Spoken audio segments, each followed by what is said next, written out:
Andrea and Deb, welcome Hi. back to the channel. So we've both had a bit of a reset, and now we've been talking about some jargons in some previous videos. So we realised we better actually explain the jargon.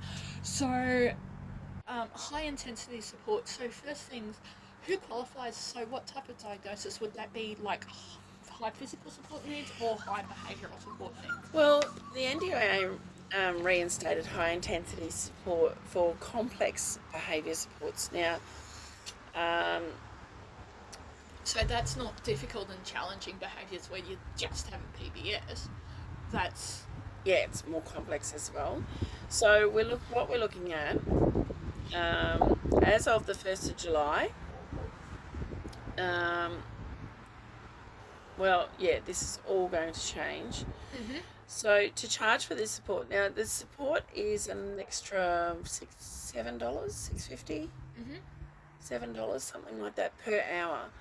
Now, quite often I've found if you have high intensity support within a plan, mhm and ideally you shouldn't be charging it without having it in the plan. mm. I do know of a company that's going through their books, and anyone that's got a PBS and has staff training from that. PBS is a positive behaviour support Yep. plan, which is done by a positive behaviour support clinician. It's a separate amount of funding in the plan under improved relationships. So that's a totally separate amount to your core funding and your capacity. It's in capacity building, but it's separate to your allied health people. It's called improve relationships, and generally you might have um, 30 hours of mhm plan development and 20 hours of staff training, Yep. or it could be 60/30, it could be 90/40. Yeah. The NDIS will determine according to how complex those behaviour supports are. And look, your positive behaviour support plan um, and a guardian becomes involved if you're in a supported independent living Yep. and you have a positive behaviour support plan with restricted practices. You then require a guardian um, through QCAT Yes. to oversee that and sign off on those positive behaviour support plans. So QCAT is. QCAT is the Queensland. Oh my goodness. Oh, we'll have to do our homework episode Yes, on we that will. one. It's But probably ACAT now, is it, or QCAT? I think it's ACAT.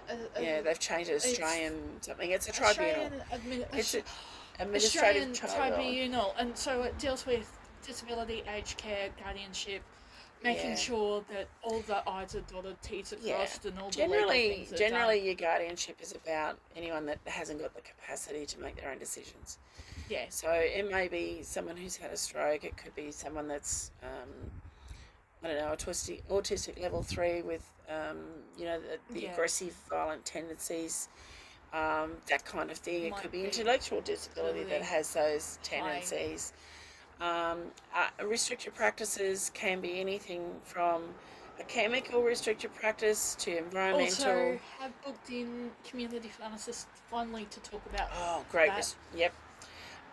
So there's different areas of that, but this is the high intensity funding allowed for service providers for complex behaviour supports, in addition to the other things, which are things like specialised training for tracheotomies, Mm. peg feeding, um, bowel manipulation, Yep. stomas, those Um, kinds of things. and anything more complex than that. Yeah, there is a community list. There is a nurses. list. Anything to do with ventilation and respiratory, tube feeding, nutritional support. Um,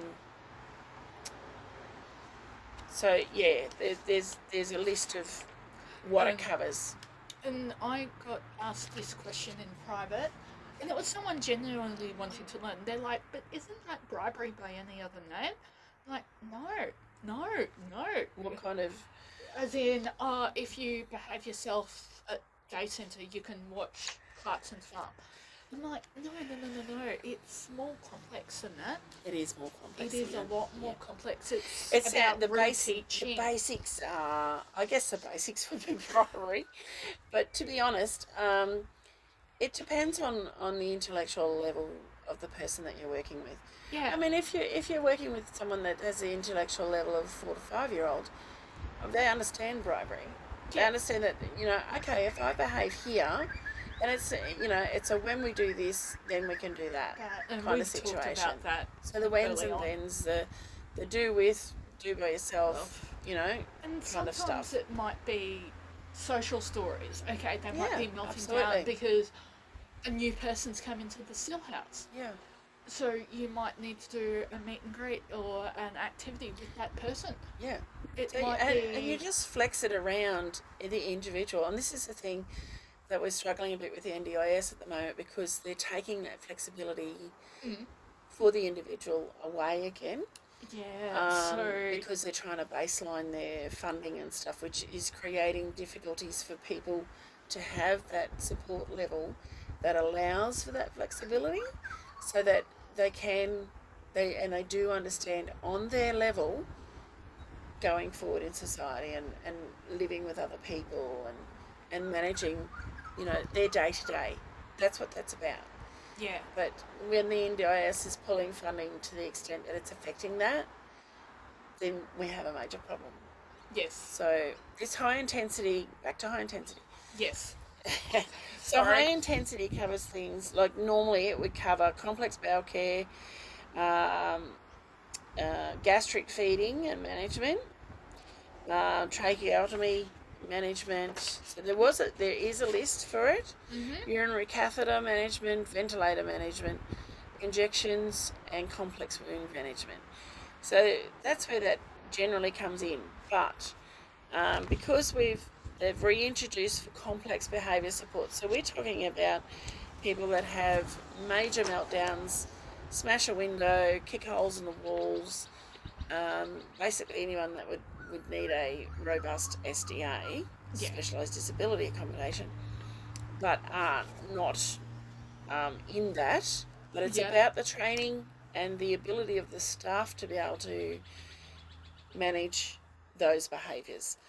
And when we get to an escalation to that point, we are aware that there's no management of that. It is just getting out of the way, making sure everybody's safe, which is in a form is management. And that's where your positive behaviour support clinician comes in and works out strategies, how to manage this, and how to gradually bring it back from those major escalations. So the escalations will gradually go from being an hour long to maybe half an hour long, and with better understanding for the participant and for the staff. So it's a really important area. So so they have brought this in. So as long as the company, and it has to be an NDIS company, registered company, unregistered companies cannot implement restricted practices. So if you're a private support worker, if you're an unregistered company, and you get someone that's got positive behaviour support plan with restricted practices, you cannot implement that. And at any time, if it is implemented, it needs to go through to the commission. So every month, these companies have to send a report to the commission saying what restricted practices were implemented in that time. But if there's a major incident where there's injury, harm to staff or participant, then that within 24 hours should go through to the commission. So they want to know about it. I'm not sure what they're going to do with it, because clearly we're having major problems there. But you would hope that they would action something. And I know that some of the medications I'm on can also be used as chemical restraint. So every year I have to go to a specialist and to get them to do a appropriate use of medication form. Hey, this standard Guys, someone's getting help in a hurry. That's the management team. as well. Is that ambulance? Ambulance, yeah. There's a fire truck raced down past my place this morning. Yeah. Also, hyperlocal news. Yeah. Guess who I saw this morning? I saw Dancing Man. Oh, So I actually saw him a couple of weeks ago. Yeah, So, it was the first time I'd ever seen him. He's over on another app that I'm no longer on for my own safety. Pretty much, he decided during COVID he was going to socially distance and dance to provide a bit of joy as well. So he's a bit of a local celebrity, and also hyper local as well to Lockyer Valley. And this is a really weird thing, but the community came together. There was a chook who nested in the middle of a slipway. Oh, Yeah, you know the chook that nested in the middle of the slipway, and it's a grassed area. And people have actually kept her and her chickens safe. She is now going to, how does one put it politely? RSPCA approved laying facility. They've been able to catch her and everything because she's no longer brooding. But I digress because, guys, I have been running on fumes, and it's all good news, isn't it? yeah. It is. But also, high intensity and positive behaviour support plans, they may only be needed for a short amount of time. And also, Well, that's the thing, and the NDIS is really, it's really encouraging everybody to try and reduce restrictive practices across the board, which which is great. Sometimes some of the chemical restrictions can't be reduced too much without harm happening. because you get all the dystonia and all the withdrawal and the all psychosis and stuff happens. Oh, yeah. Yeah, so and I've had a couple of people that have actually taken themselves off their own medication because they feel good, and that's great. And then they take themselves off their medication and end up in hospital again, which is not great. Please But don't. please don't do that. Please. I know it's really hard, and pharmacist. I sit down and talk to people a lot about that. Yeah. And if you're dealing with side effects, talk to your pharmacist, talk to your doctor, talk to your specialist. Yeah. Me as ex-pharmacy assistant, talk to them as well. And also, we want to acknowledge that all behaviour is a form of communication. The meltdown might be because absolutely it is. It might be because a lot of time I find behaviours are rooted in frustration. Yeah. Frustration seems to be a big thing. And I mean, in reality, when I did childcare, I worked a lot with 2-year-olds, and people go, 2-year-olds, they're the worst. No, they're like a big sponge. They just want more and more and more, and you've just got to keep feeding that. Yeah. And you feed it in the right way, but they need to be able to trust you. You need to learn to name emotions with them. And quite often I find people with disabilities haven't had that process. Generally we're talking about, and you can, people that are older that haven't had that early intervention. Being sometimes able to we've name got the behaviour, being sometimes able to we've got that teenage regulate stuff going on, but like that. Teenagers are teenagers. Yeah, absolutely. Whether they've got a disability or not. Yeah, and that's the hard thing because we get that hormonal hit. We get I want to be an adult, but I'm not quite there yet. So I'm a little bit unsure of myself, but I want to be out there and doing unsafe things, but I want to be safe. It's, but then they've got a disability on top of that, which, creates even more angst and frustration. Yeah. So, quite often we can have that 15 to 18-year-old, especially around that autistic, PDA, ODD, ADHD, OCD. There are just lots of labels, but and I hate the idea of labelling, but labelling can give you a base for what that disability does to a person. And we have to be aware that everybody's individual and everybody will react differently, and everyone may show different signs of the so-called autism or ADHD or ODD, PDA, whatever it is. They might only have elements. Yeah. That and But the idea of having a knowledge of, for support workers, of having the knowledge, around those things is that you have an understanding of what it is, Yeah. but then you learn with your person, you learn where they are at with that, and then you work with them. Exactly. So, and that's what it all is. I'm just going to read something to you. Go for it. Out of the NDIS pricing arrangements. Now, I'm sure this is the October one. Yep. High intensity supports. So, implementing intensive and complex behaviour supports. The support is considered intensive and complex behaviour support if it is implemented with a participant who, during the course of service provision, so during the course of day program, community access, living at home in a SIL, in an ILO, displays frequent behaviours of concern that have a significant effect on their or others' well-being and safety, and so these are and, not or, and requires intensive support and implementation of intensive proactive strategies frequently and daily, skill development and response strategies, which may include the use of restrictive practices to minimise the risk of harm to themselves or others, and, so there's 3 conditions into this, may or is likely to be experiencing other issues that I'm not going to get this word right, exacerbate or increase, or increase the complexity of their behaviour support needs. Yep. Okay, so that's the 3 things that they need to in order for this high intensity to be delivered. Yeah. To deliver this support to a participant, the provider must be implementing behaviour support as described above with the participant and in accordance to their interim or comprehensive. Now, interim is within the first 6 months. Your behaviour support plan clinician needs to have an interim support plan.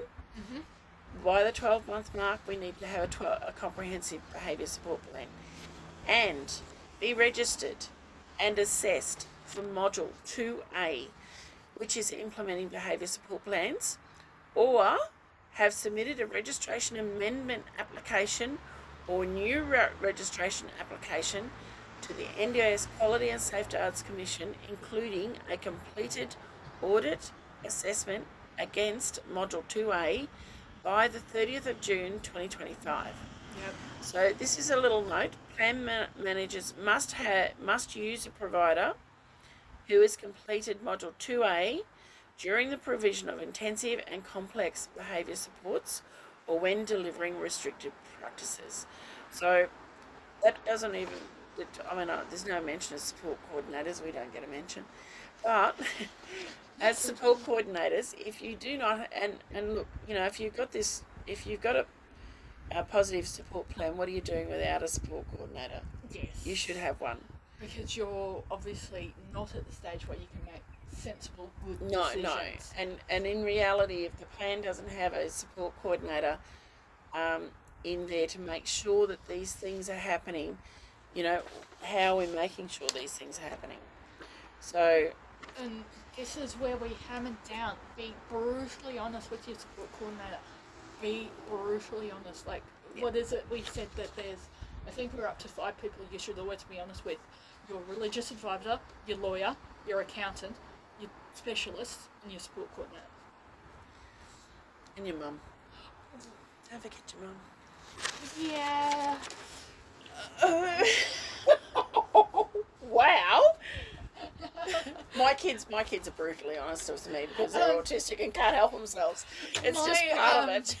There is no not being honest. I love my mum blunt to bits and stuff like that, but there are some things that I tell her after we've done it. Oh yeah, sometimes it's easier to ask for forgiveness rather than permission. Yeah, exactly. It is. So, guys, I hope that's informative as well. Again, like, share, subscribe. And also, feel free to comment. But also, as a postscript, as a support coordinator, LAC support worker, where can you get accurate information on these changes? Because I know there's so many Facebook, blogs, Get into the TikToks about NDIS it. website.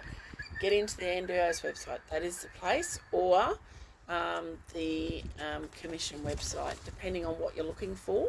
Yep. And you can go to, there's an area that has got newsletters, changes, it's got TV presentations, letters from the yes. CEO, that kind of thing. Just go in through the system into the NDIS website, get in there and have a look.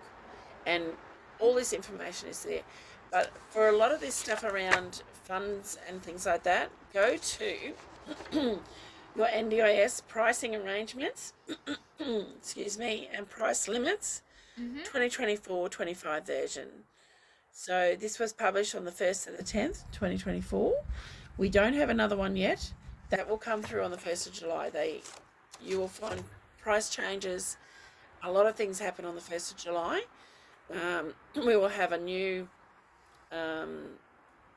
price catalogue, which is a support catalogue, Support catalogue is an Excel spreadsheet, and that has the item codes, the item descriptions, and how much each of those things would be. I wouldn't have wanted to be the poor admin who had to set that thing up. I know, and they keep adjusting it too.